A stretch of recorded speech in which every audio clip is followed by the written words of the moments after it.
बृहस्पति प्रोक्तक नीतिसार। सूत जी ने कहा, हे ऋषियों, अब मैं अर्थशास्त्र आदि पर आश्रित नीतिसार कह रहा हूं, जो राजाओं के साथ ही अन्य सभी के लिए भी हितकर तथा पुण्य, आयु और स्वर्ग आदि को प्रदान करने वाला है। जो मनुष्य धर्म, अर्थ, काम और मोक्ष, इस पुरुषार्थ चतुष्टय की सिद्धि चाहता है, उसको सदैव सज्जनों की ही संगति करनी चाहिए। दुर्जनों के साथ रहने से इस लोक अथवा परलोक में हित संभव नहीं है। क्षुद्र के साथ वार्तालाप और दुष्ट व्यक्ति का दर्शन नहीं करना चाहिए। शत्रु से सेवित व्यक्ति के साथ प्रेम न करें और मित्र के साथ विरोध न करें। मूर्ख शिष्य को उपदेश देने से, दुष्ट स्त्री का भरण पोषण करने से तथा दुष्टों का किसी कार्य में सहयोग लेने से विद्वान पुरुष भी अंत में दुखी हो जाता है। मूर्ख ब्राह्मण, युद्ध परांग मुख क्षत्रिय, विवेक रहित वैश्य और अक्षर संयुक्त शूद्र का परित्याग तो दूर से ही कर देना चाहिए। काल की प्रबलता से शत्रु के साथ संधि और मित्र से विग्रह यानी शत्रुता हो जाता है। अतः कार्य कारण भाव का विचार करके ही पंडित जन अपना समय व्यतीत करते हैं। समय प्राणियों का पालन करता है, समय ही उनका संहार करता है। उन सभी के सोने पर समय अर्थात काल जागता रहता है। अतः समय बड़ा ही दुरतिक्रम है, अर्थात समय को जीतना बड़ा ही कष्ट साध्य है। समय पर ही प्राणी के पराक्रम का क्षरण होता है। समय आने पर ही प्राणी गर्भ में आता है। समय के आधार पर ही उसकी सृष्टि होती है और पुनः समय ही उसका संहार भी करता है। काल निश्चित ही नियम से नित्य सूक्ष्म गति वाला ही होता है। तब भी हमारे अनुभव में उसकी गति दो प्रकार से होती है, जिसका अंतिम परिणाम जगत का संग्रह ही होता है। ये गति स्थूल एवं सूक्ष्म रूप में दो प्रकार की होती है। ऋषियों, बृहस्पति ने इंद्र से इस नीतिसार का वर्णन किया था, जिसके कारण सर्वज्ञ होकर इंद्र ने दैत्यों का विनाश करके देवलोक का आधिपत्य प्राप्त किया था। ब्राह्मण कल्प राजर्षियों को नित्य देवता एवं ब्राह्मण आदि का पूजन करना चाहिए तथा महान पातकों को नष्ट करने वाले अश्वमेघ यज्ञ का अनुष्ठान करना चाहिए। उत्तम प्रकृति वाले सज्जनों की संगति, विद्वानों के साथ सत्कथा का श्रवण और लोभ रहित मनुष्य के साथ मैत्री संबंध स्थापित करने वाला पुरुष दुखी नहीं होता। दूसरे की निंदा, दूसरे का धन ग्रहण, पराई स्त्री के साथ परिहास तथा पराये घर में निवास कभी नहीं करना चाहिए। हितकारी अन्य व्यक्ति भी अपने बंधु हैं, और यदि बंधु अहितकर है तो वो भी अपने लिए अन्य है। शरीर से ही उत्पन्न हुई व्याधि अहितकर होती है, किंतु वन में उत्पन्न हुई औषधि उस व्याधि का निराकरण करके मनुष्य का हित साधन करती है। जो मनुष्य सदैव हित में तत्पर रहता है वही बंधु है। जो भरण पोषण करता है वही पिता है। जिस व्यक्ति में विश्वास रहता है वही मित्र है, और जहां पर मनुष्य का जीवन निर्वाह होता है वही उसका देश है। जो आज्ञा पालक है वही वास्तविक भृत्य यानी सेवक है। जो बीज अंकुरित होता है वही बीज है। जो पति के साथ प्रिय संभाषण करती है वही वास्तविक भार्या है। पिता के जीवन पर्यंत पिता के भरण पोषण में जो पुत्र लगा रहता है वही वास्तव में पुत्र है। जो गुणवान है उसी का जीवन वास्तव में सार्थक है। जो धर्म में प्रवृत्त है वही जीवित है। जो गुण धर्म विहीन है उसका जीवन निष्फल है। जो भार्या गृह कार्य में दक्ष है, जो प्रियवादिनी है, जिसके पति ही प्राण है, और जो पति परायणा है, वास्तव में वही भार्या है। जो नित्य स्नान करके अपने शरीर को सुगंधित द्रव्य पदार्थों से सुवासित करने वाली है, प्रियवादिनी है, अल्पाहारी है, मितभाषणी है, सदा सब प्रकार के मंगलों से युक्त है। जो निरंतर धर्मपरायण है, निरंतर पति की प्रिय है, सदा सुंदर मुख वाली है, तथा जो ऋतुकाल में ही पति के सहगमन की इच्छा रखती है वही भार्या है। इन लक्षणों से समन्वित स्त्री समस्त सौभाग्यों की अभिवृद्धि कारिणी होती है। जिस मनुष्य की ऐसी भार्या है वो मनुष्य नहीं, देवराज इंद्र है। जिस मनुष्य की भार्या विरूप नेत्रों वाली, पापिनी, कलह प्रिय और विवाद में बढ़ चढ़कर बोलने वाली है, वो पति के लिए वास्तव में वृद्धावस्था ही है। वास्तविक वृद्धावस्था वृद्धावस्था नहीं है।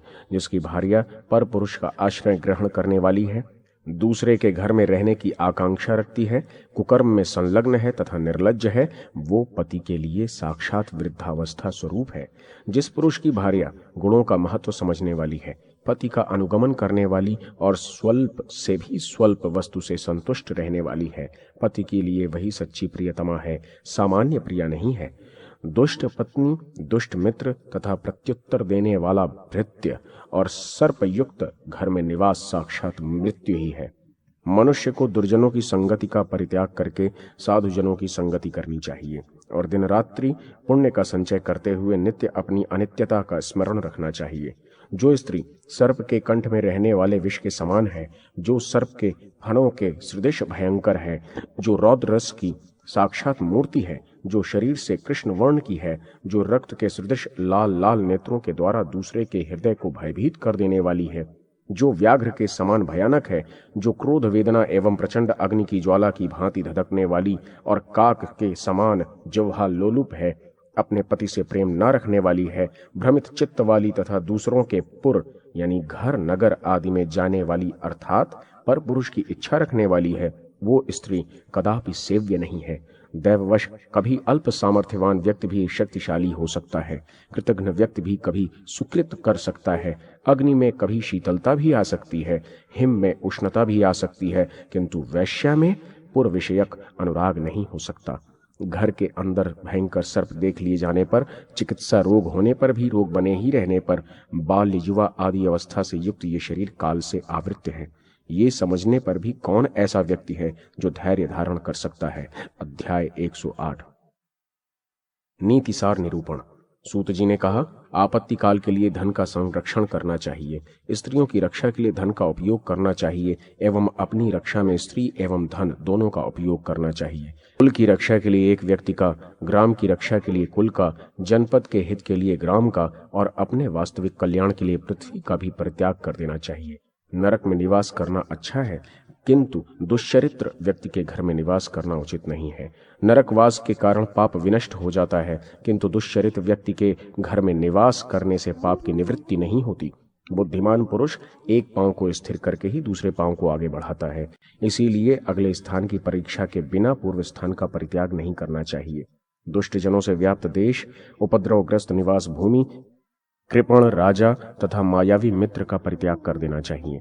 कंजूस के हाथ में पहुंचे हुए धन, अत्यंत दुष्ट और आग्रही व्यक्ति के पास संचित ज्ञान, गुण एवं पराक्रम से रहित रूप तथा आपत्ति काल से परामुख मित्र से मनुष्य को क्या लाभ हो सकता है। जो पदासीन अधिकार व्यक्ति है, उसके कभी न देखे गए बहुत से व्यक्ति भी सहायक हो जाते हैं और सभी व्यक्ति मित्र हो जाते हैं, परंतु जब वही व्यक्ति पदच्युत और अर्थहीन हो जाता है तो उसके असमय में स्वजन भी शत्रु हो जाते हैं। आपातकाल में मित्र, युद्ध में वीर, एकांत स्थान में शुचिता, विभव के क्षीण हो जाने पर पत्नी तथा दुर्भिक्ष के समय अतिथि प्रियता की पहचान होती है। पक्षी गण फल रहित वृक्षों का परित्याग कर देते हैं। सारस पक्षी सूखे हुए सरोवर को छोड़कर अन्यत्र चले जाते हैं।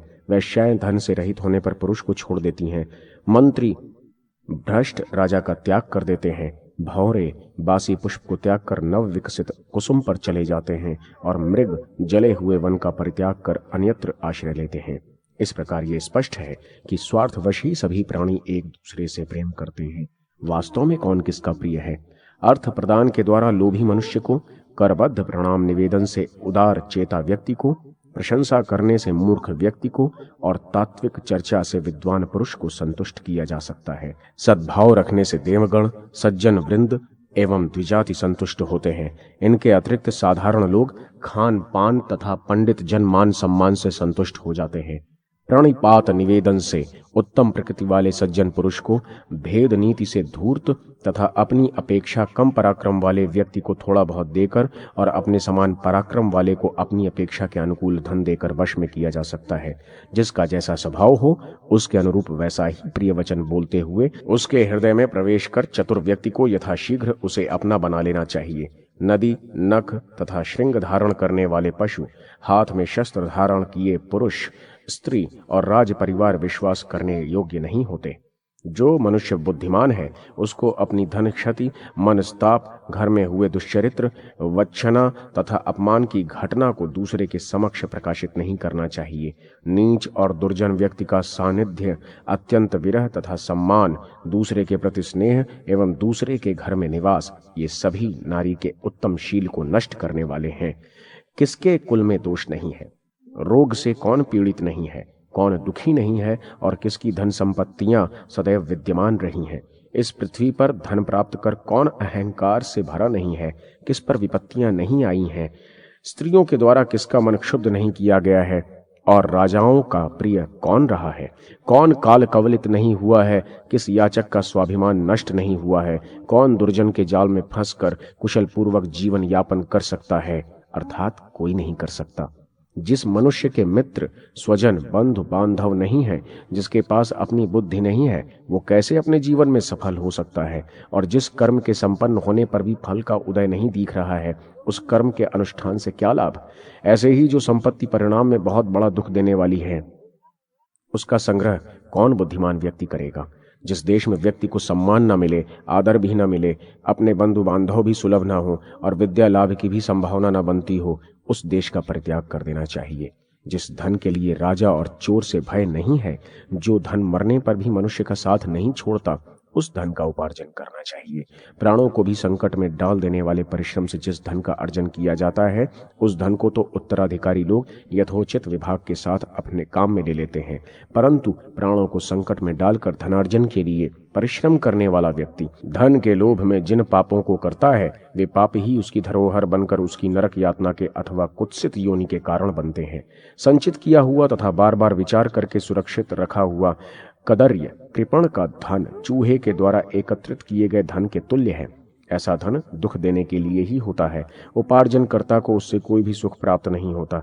ऐसा व्यक्ति मात्र धनार्जन का कष्ट ही भोगता है।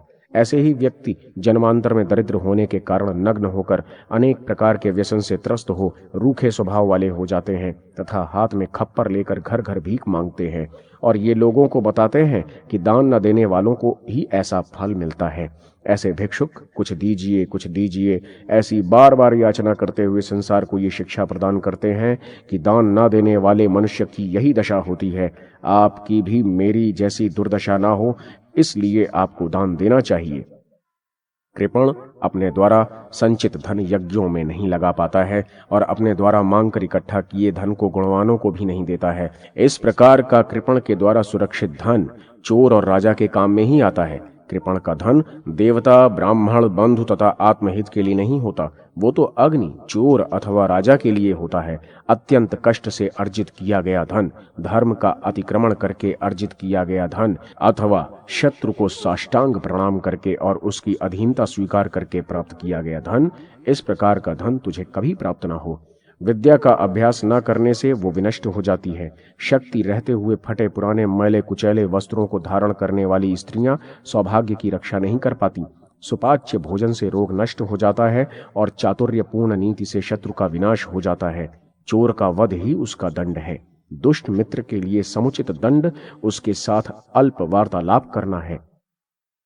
स्त्रियों का दंड उनसे पृथक शैया पर शयन करना तथा ब्राह्मण के लिए दंड निमंत्रण न देना है। दुर्जन, शिल्पकार, दास तथा दुष्ट एवं ढोलक आदि वाद्य और स्त्री आदि सम्यक अनुशासन से ही मृदु स्वभाव को प्राप्त करते हैं। ये सत्कार मात्र से मृदु स्वभाव वाले नहीं हो पाते। कार्य में संलग्न करने से भृत्य, दुख होने पर बंधु बांधव, विपत्ति काल में मित्र तथा ऐश्वर्य के नष्ट होने पर स्त्री के स्वभाव की परीक्षा करनी चाहिए। पुरुषों की अपेक्षा स्त्रियों का आहार दुगना, बुद्धि चौगुनी, कार्य की क्षमता 6 गुनी और काम वासना 8 गुनी अधिक मानी गई है। स्वप्न से निद्रा को नहीं जीता जा सकता। काम वासना से स्त्री पर विजय नहीं प्राप्त की जा सकती। ईंधन से अग्नि को तृप्त नहीं किया जा सकता तथा मद्य से प्यास नहीं बुझाई जा सकती। मांस युक्त स्निग्ध भोजन, नाना प्रकार की मदिराओं का पान, सुगंधित द्रव पदार्थों का विलेपन, सुंदर वस्त्र और सुवासित माल्याभरण ये स्त्रियों की काम वासना की अभिवृद्धि करते हैं। जैसे लकड़ियों के अधिक से अधिक ढेर को प्राप्त करके भी अग्नि संतुष्ट नहीं होती, नदी समूह के मिलने पर ही समुद्र तृष्णा रहित होकर संतृप्त नहीं होता, यमराज सभी प्राणियों का संहार करके भी आत्मसंतुष्टि प्राप्त करने में असमर्थ है, ऐसे ही नारी असंख्य पुरुषों के साथ संपर्क करके भी संतृप्त नहीं होती। शिष्ट व्यक्ति यानी सुशील, अभीष्ट सिद्धि, प्रिय वचन, सुख, पुत्र, जीवन और देवगुरु से प्राप्त आशीर्वचन से मनुष्य की इच्छाएं परिपूर्ण नहीं होती। इनके लिए अभिलाषा बढ़ती ही रहती है। धन के संग्रह से राजा, नदियों की जलराशि से समुद्र, संभाषण से विद्वान एवं राजदर्शन से प्रजा के नेत्र संतुष्ट नहीं हो पाते। अपने विहित कर्म तथा धर्माचरण का पालन करते हुए जीवकोपार्जन में तत्पर सदैव शास्त्र चिंतन में रत तथा अपनी स्त्री में अनुरक्त, जितेंद्रिय और अतिथि सेवा में निरत श्रेष्ठ पुरुषों को तो घर में भी मोक्ष प्राप्त हो जाता है। जिस सत्कर्म निरत पुरुष के पास मनोनुकूल सुंदर वस्त्राभूषण से अलंकृत स्त्री है, यदि वो व्यक्ति उसके साथ अपने भवन की अटारी पर सुख पूर्वक निवास करता है तो उसके लिए यहीं पर स्वर्ग का सुख है। जो स्त्रियां स्वभाव से ही धर्म विरुद्ध आचरण करने वाली एवं पति के प्रतिकूल व्यवहार रखने वाली हैं, वे स्त्रियां न धन आदि के दान, न सम्मान, न सरल व्यवहार, न सेवा भाव, न शस्त्र भय और न शास्त्रोपदेश से ही अनुकूल की जा सकती हैं। वे तो सदा प्रतिकूल ही रहती हैं। विद्यार्जन, अर्थ संग्रह, पर्वतारोहण, अभीष्ट सिद्धि तथा धर्माचरण, इन पांचों को धीरे धीरे प्राप्त करना चाहिए। देव पूजनादि कर्म, ब्राह्मण को दान, गुणवती विद्या का संग्रहण तथा सन्मित्र, ये सदा सहायक होते हैं। जिन्होंने बाल्यकाल से विद्यार्जन नहीं किया है, जिनके द्वारा युवा अवस्था में धन और स्त्री की प्राप्त नहीं की जा सकी है, वे इस संसार में शोक के पात्र हैं और मनुष्य रूप धारण करके पशुवत विचरण करते हुए दुख से परिपूर्ण जीवन व्यतीत करते हैं। विद्या के उपासक को अध्ययन काल में भोजन की चिंता नहीं करनी चाहिए। विद्यार्थी को विद्यार्जन के लिए गरुड़ के समान सुदूर देश को यथाशीघ्र पार कर लेना चाहिए। जो बाल्यावस्था में विद्याध्ययन नहीं करते हैं और फिर युवावस्था में कामातुर होकर यौवन तथा धन को नष्ट कर देते हैं, वे वृद्धावस्था में चिंता से जलते हुए शिशिरकाल में कोहरे से झुलसने वाले कमल के समान संतप्त जीवन व्यतीत करते हैं। शुष्क तर्क स्वयं में अप्रतिष्ठित है, अतः किसी सिद्धांत की स्थापना केवल तर्क के द्वारा नहीं हो सकती। श्रुतियां भी अनेक प्रकार की हैं। ऐसा कोई भी ऋषि नहीं है जो भिन्न भिन्न प्रसंगों में विभिन्न सिद्धांतों का निर्देश न करे। इसीलिए धर्म का तत्व न तर्कों में निहित है, न श्रुतियों में निहित है, अपितु आप्तों की प्रज्ञा में निहित है। फलतः शिष्ट लोग जिस मार्ग का अनुसरण करते हैं, उसी मार्ग को अपना धर्म समझना चाहिए। आकार, संकेत, गति, चेष्टा, वाणी, नेत्र और मुख की भाव भंगिमा से प्राणी के अंतःकरण में छिपा हुआ भाव प्रकट होता रहता है। विद्वान वो है जो दूसरे के द्वारा अकथित विषय को भी जान लेता है। बुद्धि वो है जो दूसरों के संकेत मात्र से भी वास्तविकता को समझ ले। कथित शब्द का अर्थ तो पशु भी जान लेते हैं। मनुष्य के दिखाए गए मार्ग का अनुसरण तो हाथी और घोड़े भी करते हैं। अध्याय 109। नीति सार। श्री सूत जी ने कहा, जो व्यक्ति सुनिश्चित अर्थ का परित्याग कर अनिश्चित पदार्थों का सेवन करता है, उसका सुनिश्चित अर्थ विनष्ट हो जाता है और अनिश्चित पदार्थ तो नष्ट होता ही है। वाग वैभव से रहित व्यक्ति की विद्या और कायर पुरुष के हाथ में विद्यमान अस्त्र वैसे ही उन्हें संतुष्टि प्रदान नहीं करते, जैसे अपने अंधे पति के साथ रहती हुई उसकी स्त्री अपने रूप लावण्य से पति को संतृप्त नहीं कर पाती। सुंदर भोज्य पदार्थ भी उपलब्ध हो और भोजन की शक्ति भी हो, रूपवती स्त्री भी हो और सहवास करने की क्षमता भी हो, तथा धन वैभव भी हो और दान करने की सामर्थ्य भी हो, ये अल्प तप के फल नहीं है। वेदों का फल अग्निहोत्र है, विद्या का फल शील और सदाचार है, स्त्री का फल रति और पुत्रवान होना है तथा धन का फल है दान और भोग। विद्वान व्यक्ति को श्रेष्ठ कुल में उत्पन्न कुरूप कन्या के साथ भी विवाह कर लेना चाहिए, किंतु रूपवती एवं अच्छे लक्षणों वाली उत्तम कुल से हीन कन्या उसके लिए कभी भी ग्राह्य नहीं है। मनुष्य को उस अर्थ से क्या लाभ है जिस अर्थ का साथ अनर्थ से होता है, क्योंकि कोई व्यक्ति सर्प के फण पर विद्यमान मणि को प्राप्त करना नहीं चाहता। अग्निहोत्र के लिए हविष्याण दुष्ट कुल से भी ग्राह्य है। बालक से भी सुभाषित ग्रहण करना उचित है। अमेध्य अर्थात अपवित्र स्थान से सवर्ण और हीन कुल से स्त्री रूपी रत्न भी मनुष्य के लिए संग्राह्य है। विष से अमृत ग्राह्य है, अपवित्र स्थल से भी स्वर्ण ग्राह्य है तथा नीच व्यक्ति से श्रेष्ठ विद्या भी ग्रहण करने योग्य है और दुष्कुल से भी स्त्री रत्न ग्राह्य है। राजा के साथ मित्रभाव और सर्प का विषहीन होना संभव नहीं है। वो कुल पवित्र नहीं रहता जिस कुल में स्त्रियां ही उत्पन्न होती हैं। अपने कुल के साथ भागवत का संपर्क कर देना चाहिए। पुत्र को विद्याध्ययन में लगाना चाहिए, शत्रु को व्यसन में जोड़ देना चाहिए तथा जो अपने इष्ट पुरुष हैं उन्हें धर्म में नियोजित करना चाहिए। विद्वान मनुष्य को नौकर और आभूषणों को यथोचित स्थान पर नियुक्त करना चाहिए, क्योंकि चूड़ामणि कभी चरण में सुशोभित नहीं होती है। चूड़ामणि समुद्र, अग्नि, घंटा, अखंड, अंबर और राजा ये सिर पर धारण करने योग्य होते हैं, अर्थात आदरणीय है। प्रमादवश भी इन्हें चरण में स्थान नहीं देना चाहिए। मनस्वी व्यक्ति की पुष्प स्तबक के समान दो ही स्थितियां होती हैं। या तो वो सबके सिर पर ही रहता है अथवा वन में ही चला जाता है। मणि स्वर्णाभूषण में सन्निविष्ट करने के योग्य होती है।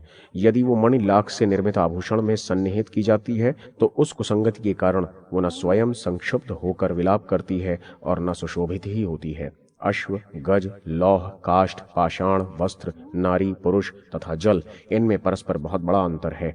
तिरस्कृत होने पर भी धैर्य संपन्न सज्जन व्यक्ति के गुण कभी भी आंदोलित नहीं होते। दुष्ट के द्वारा नीचे कर दी गई अग्नि की भी शिखा कभी नीचे नहीं होती। उत्तम जाति का अश्व अपने स्वामी का चाबुक प्रहार, सिंह हाथी की गर्जना और वीर पुरुष शत्रु पक्ष की भयंकर गर्जना सहन नहीं कर सकता। यदि सज्जन मनुष्य दुर्भाग्यवश कदाचित वैभव रहित हो जाता है तो भी वो ना तो दुष्ट जनों की सेवा करने की अभिलाषा रखता है और न नीच जनों का सहारा लेता है। भूख से अत्यंत पीड़ित होने पर भी सिंह घास नहीं खाता, अपितु हाथियों के गर्म रक्त का ही पान करता है। जिस मित्र में एक बार भी दुष्ट भाव परिलक्षित हो जाता है और पुनः उसी से मैत्री संबंध स्थापित करने की जो इच्छा रखता है, वो मानो अश्वतरी खच्चरी के द्वारा धारण किए गए गर्भ के सदृश मृत्यु को ही प्राप्त करने की अभिलाषा रखता है। शत्रु की मृदभाषी संतानों की उपेक्षा करना बुद्धिमान जनों के लिए उचित नहीं है। अर्थात प्रिय बोलने वाले शत्रु पुत्रों से भी सावधान रहना चाहिए, क्योंकि समय आने पर वे ही असह दुख प्रदाता एवं विषपात्र के समान भयंकर विपत्ति उत्पन्न करने वाले हो जाते हैं। उपकार के द्वारा वशीभूत हुए शत्रु से अन्य शत्रु को समूल उखाड़ फेंकना चाहिए, क्योंकि पैर में गड़े हुए कांटे को मनुष्य हाथ में लिए हुए कांटे से ही निकालता है। सज्जन व्यक्ति को अपकार परायण मनुष्य के नाश की चिंता कभी नहीं करनी चाहिए, क्योंकि वो नदी के तट पर अवस्थित वृक्षों की भांति स्वयं ही नष्ट हो जाता है। अर्थ का रूप धारण करने वाले अनर्थ और अनर्थ का रूप धारण करने वाले अर्थ, ये दैवाधीन पुरुष के विनाश के लिए होते हैं। कभी कभी कार्यकाल के भेद से निष्पाप बुद्धि उत्पन्न हो जाती है, क्योंकि दैव के अनुकूल रहने पर पुरुष का सर्वत्र कल्याण ही होता है। धनार्जन करते समय, किसी भी प्रकार का प्रयोग करते समय, अपने कार्य को सिद्ध करते समय, भोजन के समय और सांसारिक व्यवहार के समय मनुष्य को लज्जा का परित्याग कर देना चाहिए। जिस देश, प्रांत, नगर एवं ग्राम में धनवान, क्षेत्रीय, राजा, नदी तथा वैद्य ये पांच नहीं रहते हैं, वहां बुद्धिमान व्यक्ति का रहना उचित नहीं है। जहां आना जाना ना हो, जहां अनुचित आचरण को रोकने के लिए भय की संभावना ना हो, लज्जा ना हो तथा दान की प्रवृत्ति ना हो, वहां तो एक भी दिन निवास नहीं करना चाहिए। जिस देश, प्रांतादि में दैवज्ञ, वेदज्ञ, राजा, नदी एवं सज्जन व्यक्ति, इन पांच का निवास नहीं है, वहां पर निवास नहीं करना चाहिए। हे शौनक, एक ही व्यक्ति में सभी ज्ञान प्रतिष्ठित रूप में नहीं रहते हैं। इसलिए ये सर्वमान्य है कि सभी व्यक्ति सब कुछ नहीं जानते हैं और कहीं पर भी सभी सर्वज्ञ नहीं है। इस संसार में ना तो कोई सर्वविद्य है और ना ही कोई अत्यंत मूर्ख ही है। उत्तम, मध्यम तथा निम्न स्तरीय ज्ञान से जो व्यक्ति जितना जानता है, उसे उतने में विद्वान समझा जाना चाहिए। अध्याय 1।